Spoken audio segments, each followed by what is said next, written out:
What up, y'all? This is Core from File Notice Media, and in honor of the continuing Spooktober, we'll be going over a couple critically acclaimed movies that are perfect for Halloween, as well as a guilty pleasure of mine and a pretty goofy anime that would be good for October as well.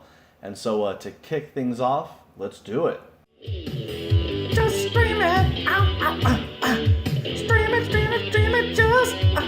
just scream it. First up is The Shining.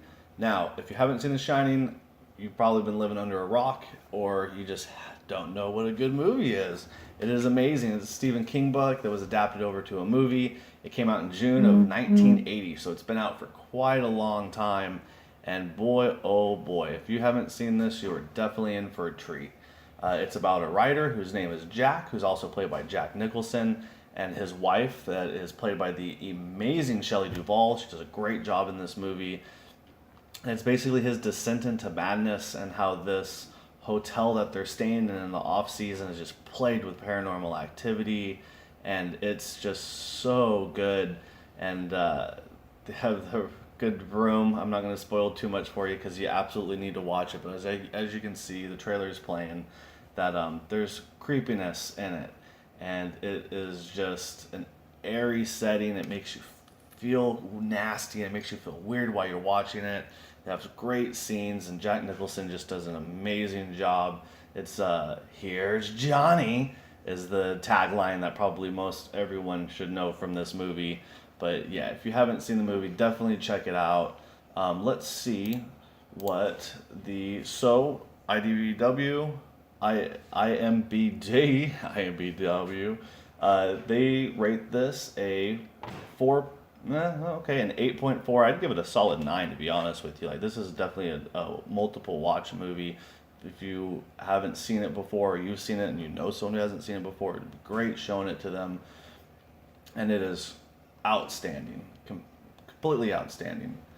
All right, and next up, we're gonna have Devil's Advocate, which was released in October of 1997. So this is another oldie but a goodie. I guarantee it. This is about a young lawyer from Florida, and he gets offered like the dream job of a lifetime that pays tons of money in New York. It's the best firm. He's never lost a case, and his boss is Al Pacino, and it is a great tale. It's also a movie that just makes you feel gross at points when you're watching it, and just so uncomfortable and uneasy. And all the acting is so well. Obviously, Al Pacino, as I mentioned, is in it. Keanu Reeves is in it, as well as Charlize Theron, and she is so good. Everything that she's in, I tend to like. She's a great actor. So these are 3 top-tier actors that are being portrayed here, and it is just, I can't describe how good this movie is and how chilling it is, how creepy it is all at the same time. So if you haven't run across this, or you've seen it and you didn't know it was on Netflix, feel like watching it again since it's October, it's here and you're welcome. For the last movie that I'm recommending here is going to be Constantine. Like I said, this is slightly a guilty pleasure movie for me. I really, really enjoy it. I think the acting's good. Keanu Reeves, this is another movie that he's in, and all the acting's done really well. IMBD gives it a 7. I think that's fair. It's definitely not a great movie, but it's not a bad movie either. I've watched it quite a few times, and every time I watch it, I really like it.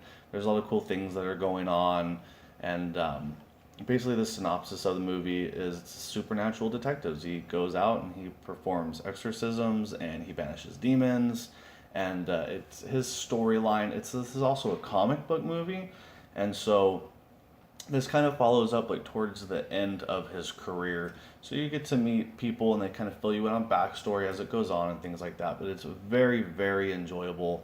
And I think one of my favorite parts of this movie is how Satan is portrayed.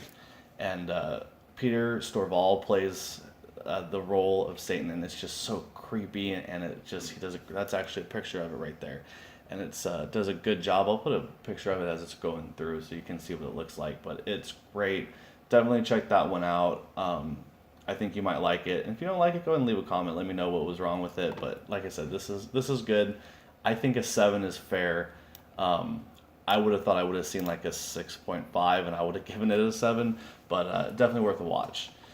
And for last but not least, if you are into anime, Devilman Crybaby is a Netflix original anime, and it is insane. If you like your anime like I like my anime, which is over the top with way too much nudity in it, then this will probably be the type of show that you would like. It is quite good. It centers around a few characters, and actually two of the girls share the same name, so it's kind of hard to keep up at times. But it's a treat, and it's so over the top, and it's so crazy. And each episode that I watched, I was like, oh, okay, more. Oh, okay, they're transforming into this now.